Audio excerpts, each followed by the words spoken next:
Bom dia, pessoal do Mercado de Derivativos. Hoje, domingão, 16 de agosto, 6 horas da manhã, estamos aqui gravando uma videoaula sobre mercados futuros, que faz parte da nossa disciplina de mercado de derivativos. Bom, mercados futuros, gente, vocês já devem ter lido alguma coisa no texto aí. Quais os objetivos do mercado futuro? Duas partes acertam um preço hoje para entrega numa data futura. Isso é mercado futuro. Os produtores fazem isso com as trades aqui, não. Isso não é mercado futuro, isso é mercado a termo, porque eles acertam os termos da negociação. E as trades é o que o pessoal chama de pacote verde, eles definem quantidades. Lá na colheita você tem que me entregar tantas sacas do produto, seja de milho, seja de soja, enfim.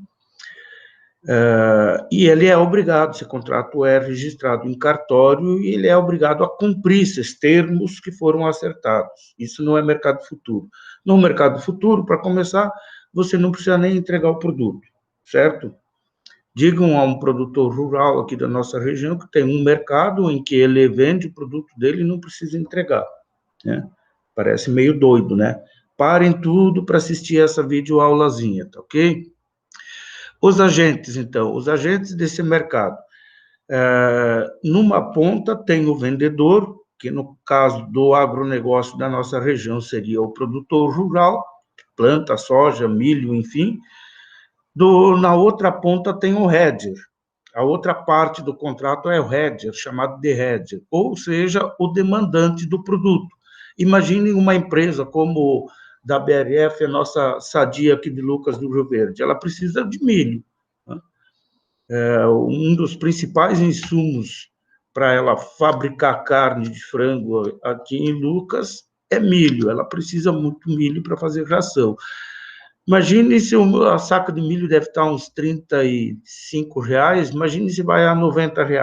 Impacta demais na planilha de custos de produção da empresa. Ela não pode repassar isso ao quilo, a tonelada de frango que ela vai vender lá para os árabes, e nem para entregar aqui nos mercados da região, né? Então, tem alguma coisa que na economia vocês já devem ter aprendido que se chama soberania do consumidor. A dona de casa vai no supermercado, vai ver que o quilo do frango que era 10 passou para 20, ela vai substituir por outro produto, enfim. Então, esse hedger, o demandante desse produto, desse ativo que é o objeto do contrato futuro, ele precisa se proteger das oscilações dos preços futuros. Da mesma forma, o produtor da nossa região aqui, ele tem que tomar a decisão, tem uma janela de plantio, né? Ele não pode deixar passar muito tempo.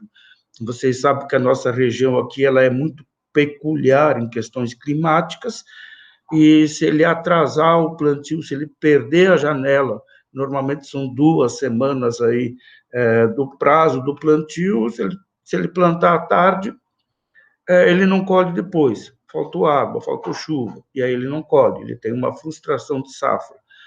Só que quando ele toma a decisão de plantar e quanto vai plantar, ele não sabe o que vai acontecer lá por ocasião da colheita da safra. Como é que vai estar o preço dele? Vai cobrir os custos de produção dele? E nós já tivemos aí conversa com produtores, principalmente no período de 2005, 2006, aí os produtores, muitos levaram muito prejuízo, porque, digamos, gastaram 20 por saca para produzir, quando foram vender, no mercado estava 7, 8. Então, multipliquem isso de uma saca, desculpe, por milhares de sacas, aí vocês têm uma noção do prejuízo que muita gente levou naquele período. Então, para ele também é interessante se proteger do preço futuro. Então, ele olha lá nas cotações no mercado futuro. Vamos fazer um exemplozinho bem simples aqui, para arredondar os números. Não interessa as cotações atuais, isso não nos interessa. Imagine que o custo de produção dele é R$ 20. Ele olha lá no mercado futuro, milho planta em em fevereiro, março, e vai colher lá em junho. Então, na tomada de decisão, lá em fevereiro, março, que ele vai plantar milho, está vindo, ele olha no mercado,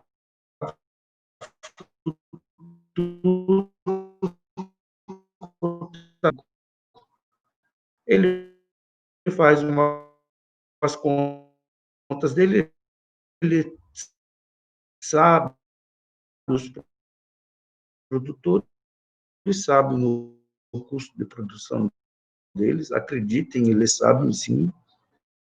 Uma conta simples, eles sabem o custo de produção por saca. E os produtores que não sabem, ou se vocês por acaso não sabem, tem lá no site da Conab, soja, milho, enfim, o que vocês quiserem. Inclusive o custo da terra, né, o valor da terra. Ok? Então, ele faz umas contas simples, para eu entregar lá em julho, eu fecho um contrato futuro a 25, eu estou gastando 20 para produzir, me sobra 5, multiplica pela quantidade de sacas que ele vai colher, e ele sabe, garante para ele um ganho mínimo, tá? Esse é o objetivo.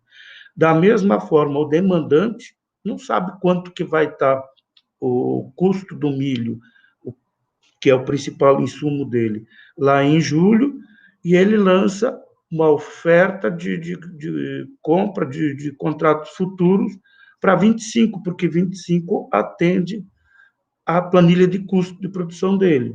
Tá? Então, ambas as partes enxergando esse preço lá no mercado futuro, não é o mercado spot, o mercado físico à vista, não. No mercado futuro, eles fecham um contrato. Né? E ambas as partes se beneficiam porque ambas as partes se protegem. Então, nós temos, numa ponta, o vendedor, que seria o nosso produtor da nossa região, na outra ponta, o hedger, né, que seria o demandante, vamos usar no exemplo aqui na analogia, o gerente ali da Sadia, ali de Lucas do Rio Verde, e no meio disso nós temos um terceiro agente, que é o chamado especulador. É aquele que nunca viu um pé de milho, né? Não precisa de milho, que está lá nos seus escritórios em São Paulo, enfim, ou inclusive em outras regiões, e compra e vende e se beneficia desse mercado. Tá? Então, nós temos 3 agentes atuando. Quando eu falo assim, da intromissão desse especulador, note, gente, ele não pode, isso não pode soar pejorativo, ok? Graças à figura do especulador é que nós temos um mercado, porque eventualmente os agentes podem desejar mudar de posição. Vou explicar um pouquinho melhor, esclarecer um pouco. O produtor vendeu 100 contratos de milho, né, ao preço de 25. Só que ele tem informações ao longo do processo, via sindicato, associação, notícias, para julho, que é a data em que ele tem que entregar, o preço estará atingindo os 40 reais. Notem, ele prometeu vender a 25. Então, esse contrato não é mais interessante para ele. Seria melhor ele desistir desse contrato, mas ele não pode desistir porque ele tem a outra ponta, o cara que comprou a 25, que está se beneficiando. E esse não quer desistir do contrato. Então, o produtor que vendeu 100 contratos, para ele sair desse mercado, ele tem que fazer aquilo que a gente chama de operação inversa. Ou seja, se ele está vendido em 100 contratos, ele entra no mercado e compra 100 contratos. De quem que ele vai comprar 100 contratos? Né? Vai estar lá a figura do especulador vendendo 100 contratos e esse produtor acaba comprando esses 100 contratos. Ok, o produtor inicialmente ele estava vendido em 100 contratos, numa determinada altura, ele compra 100 contratos, a Câmara de Compensação da Bolsa vai fazer a continha. Está vendido em 100, agora está comprado em 100, qual é o saldo dele? Zero. Pronto, esse produtor está fora do mercado.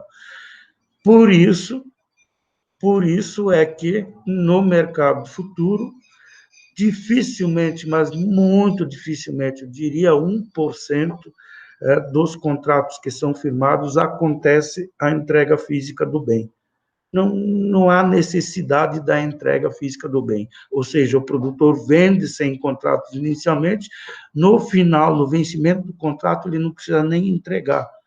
Faz a operação inversa e não há necessidade da entrega do produto. Bom, parece meio confuso, e nessa fala que a gente tem tempo limitado, senão o vídeo fica pesado, fica difícil de explicar esses mecanismos um pouco, um tanto quanto complexos. Mas atentem, gente, nos slides e nos textos, o tópico, eu vou procurar gravar um outro vídeo sobre isso, tópico sobre os ajustes diários, ok? Os ajustes diários é um tópico muito importante que vai fazer vocês entenderem esse mecanismo, por que não há necessidade da entrega física do bem. Aliás, não há, nem poderia haver, por exemplo, num contrato futuro de câmbio, por exemplo, note que eu falei câmbio, não falei dólar, contrato futuro de dólar, contrato futuro de câmbio. Né? Você não está prometendo comprar ou vender dólar, a moeda física, mas sim o valor da moeda.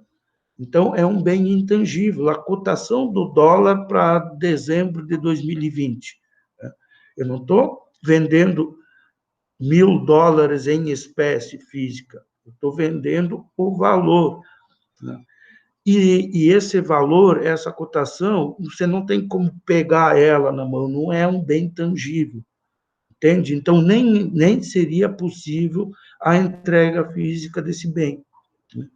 Porque a cotação não é uma cotação, não é o dólar, a moeda em si. Da mesma forma, os contratos no Brasil, que são muito negociados, os contratos de índice e Ibovespa, né, você está negociando o número de pontos da nossa Bolsa de Valores, né, que hoje está lá em torno de 100, cento e poucos mil pontos. Imagina, você vai negociar para o final do ano para 120 mil pontos. Esses 120 mil pontos são um índice, não tem como você entregar isso fisicamente. Né? Então, em mercados futuros, não há a necessidade de entrega física. Gente, eu vou ter que finalizar esse pequeno vídeo dominical e eu vou combinar com vocês que para quarta-feira, às 9 horas da manhã, nós vamos ter uma aula online, ok? Um Meet. Nós vamos nos encontrar, eu preciso ter o feedback de vocês, de como vocês estão indo na disciplina. Tá certo? Vocês vão receber no e-mail de vocês um códigozinho, né? E vai estar agendado lá quarta-feira, dia 19, quarta-feira, às 9 horas da manhã, vocês vão clicar naquele linkzinho e a gente vai entrar online. Mais ou menos uma hora e meia de conversa online. Ok?